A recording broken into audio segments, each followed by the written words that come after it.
Broadcasting live from the True Crime Today studios to the world.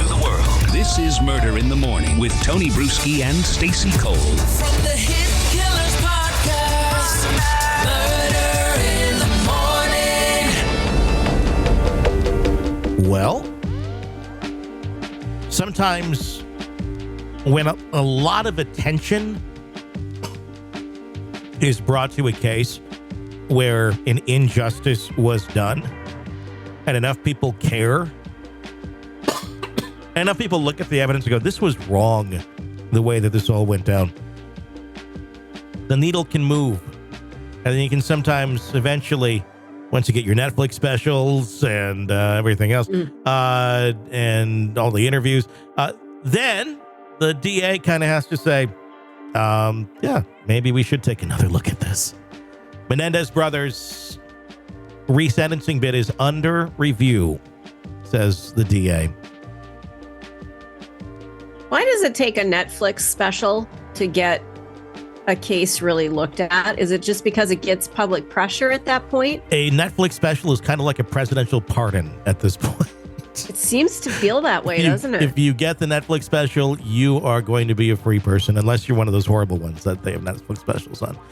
George Gascón announced that his office is thoroughly reviewing the Menendez brothers' petition for release following new evidence. There remains undecided on the matter. The brothers Lyle and Erik Menendez were convicted of the 1989 murders of their parents, Jose and Kitty Menendez, and have been serving those life sentences ever since 1996. At the press conference, the DA said, I'm not leaning in any direction right now. We have people in the office that are looking at this very carefully, very experienced lawyers, but the final decision will be mine. His office's examination of the new evidence presented in May of 23 includes sexual abuse allegations made by former Menudo band member Roy Rosselló against Jose Menendez, as well as a letter Erik Menendez wrote to his cousin that reportedly details his father's alleged abuse. While Gascón acknowledged the gravity of the sexual abuse claims, he emphasized that no conclusions have been drawn by his office yet. We are not at this point ready to say that we either believe or do not believe in that information, he said, adding, we have a moral and an ethical obligation to review what is being presented to us. The Menendez brothers, who were 21 and 18 at the time of the killings, have long maintained that their father's years of sexual abuse drove them to commit the murders. However, prosecutors at the time argued that the real motive behind the killings was greed, pointing to the brothers' lavish spending spree following the deaths, which included purchasing expensive watches, cars, and tennis lessons.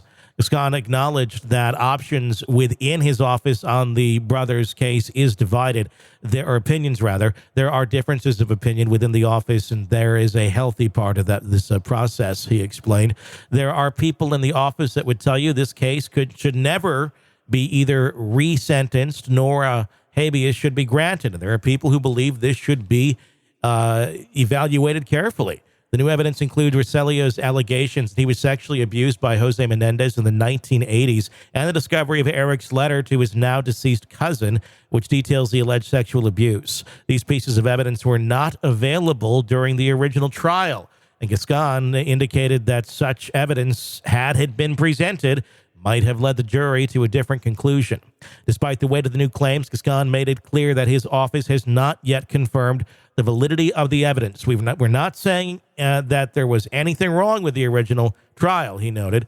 A hearing has been scheduled for November 26 to determine whether the brothers will be resentenced or granted a new trial. Wow. November 26. Gascón emphasized that his decision would come only after careful review and consultation with his team. I will make the final decision based on all those conversations, he said.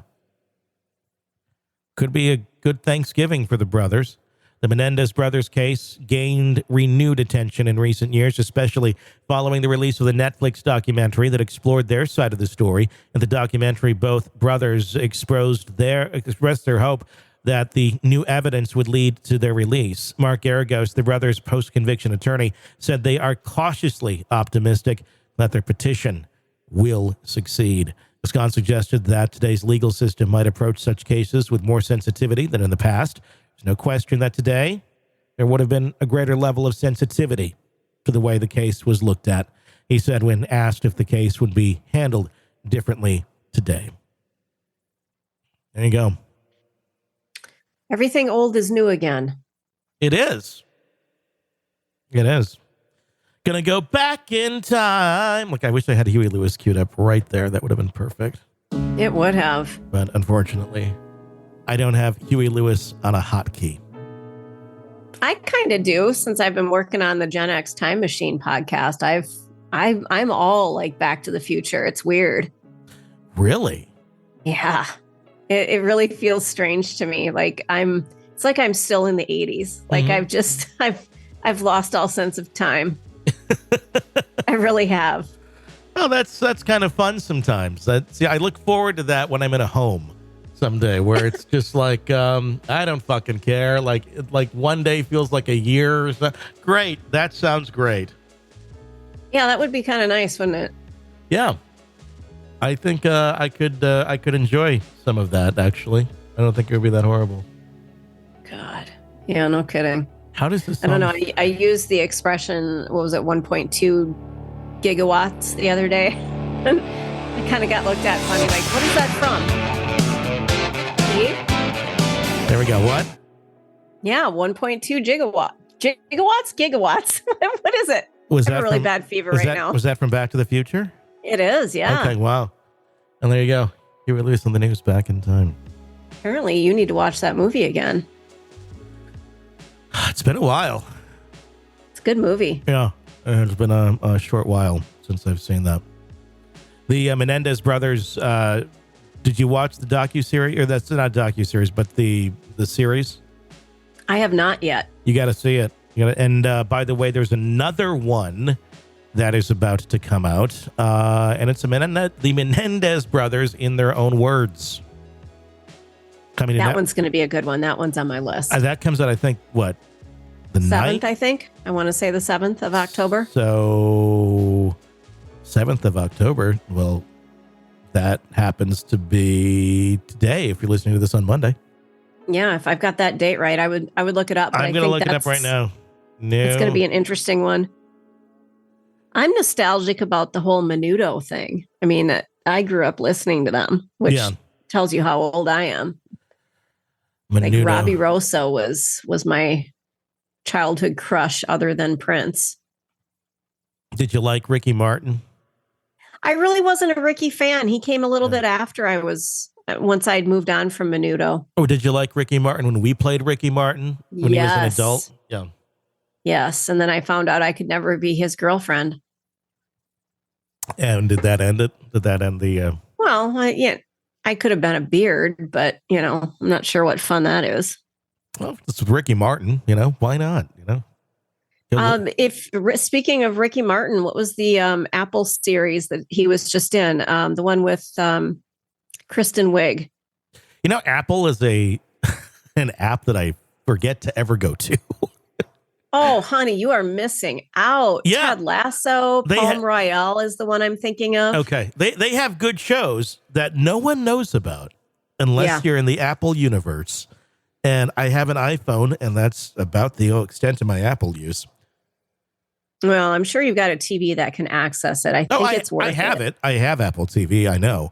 I just I don't use it very much. I should see if there's Palm Royale was really an interesting show.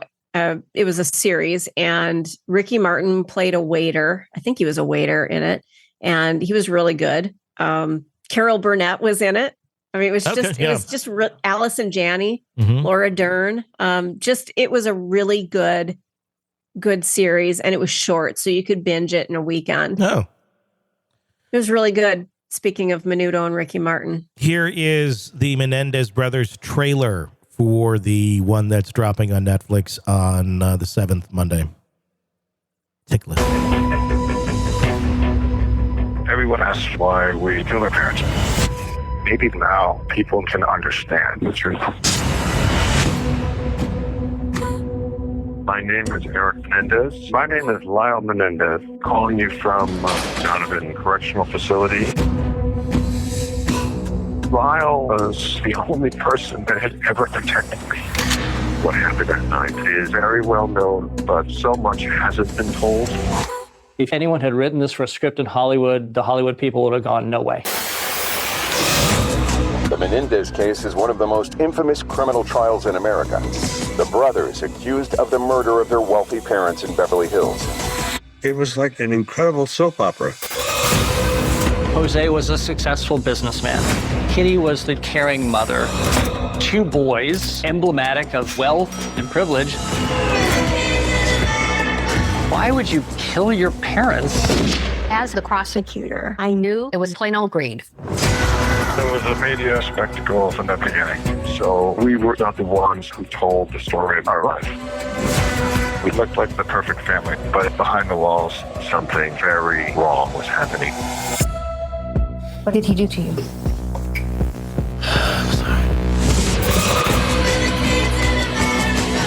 Now there's the TikTok movement to free the Menendez. There's a new generation that supports the brothers. People are looking at the case with fresh eyes. Two kids don't commit this crime for money. There's people that believe I shouldn't spend the rest of my life in prison. That judge was determined he was going to get a conviction. These kids went through some horrible things. I'm telling you now, it's all fake. And if you don't know it's fake, that pisses me off. There is no evidence saying they're not guilty. We would much rather lose the murder trial than talk about the 6 secrets of the family. We're the kids in America. Excited? For the love of Bananarama, I think they need a new trial. I agree. Or I really do. or honestly, I think we know what happened. Do we need to try and prove that with a dead person and to have basically a Menudo reunion in court?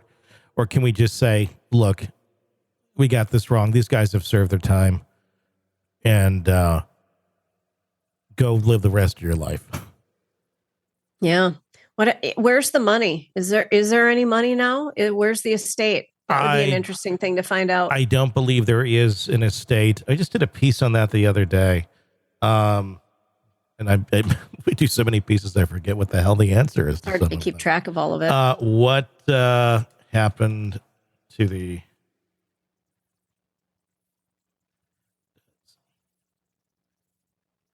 Let's see what... I do feel like they've done their time. You know, they've lost their childhood, their adulthood. It was estimated about $14 million at the time of their death. After the murders of brothers, a lot. Yeah, in 1989 it was. After the murders, the brothers initially inherited their parents' estate, which included the properties, investments, and life insurance payouts. However, several factors influenced the fate of the money. So the legal fees spread a significant portion of their inheritance. Civil lawsuits implicated by civil lawsuits filed by extended members of the family. So there was money there. Forfeiture of assets. So the assets in the Menendez estate were largely seized or depleted due to the costs associated with their legal defense. So that was basically the defense. Sale of assets. Some of the Menendez family's properties and possessions were sold off over time, either to cover legal expenses or because the brothers could no longer claim ownership. This included the sale of their Beverly Hills mansion where the murders took place. So because of the murders, they're ineligible to inherit due to the convictions. So they don't have a penny, but I'm sure when they get out, they can very quickly make a couple $1 million selling some books. Yeah, telling their story. I mean, sell it. And it could probably, I'm assuming they're not in the same cell together. They're not cellmates. I don't know the answer to that question, but I know that they're in the same jail and or same prison, and they interact and they hang out and they can talk and all that. Be interesting for them to, just rent an apartment and carry on with their lives. I wonder what that would be like for them. And then at the end of the hall, the two brothers just stand there, and they're like dressed like the Shining girls. Oh God. Hi, we're your new neighbors. We're the Menendez brothers. Wow. That would be an interesting way to, enter your home. But no, I think this is going to be interesting. I think the time has come for something to happen here. And hopefully that this will be reviewed fairly and correctly. You're neck deep in a dark, twisted tale. And just as the tension peaks, bam, a commercial about some miracle diet pill breaks the spell. It's like finding a fly in your soup after the first bite. But here's the fix. True Crime Today Premium Plus on Apple Podcasts. You get to enjoy your crime stories without the junk. Ad-free episodes, extended interviews that go beyond the surface, and early access to all the gruesome details. It's like swapping out a can of cheap beer for a glass of fine whiskey. So search for True Crime Today Premium Plus on Apple Podcasts. Subscribe and keep the darkness flowing uninterrupted.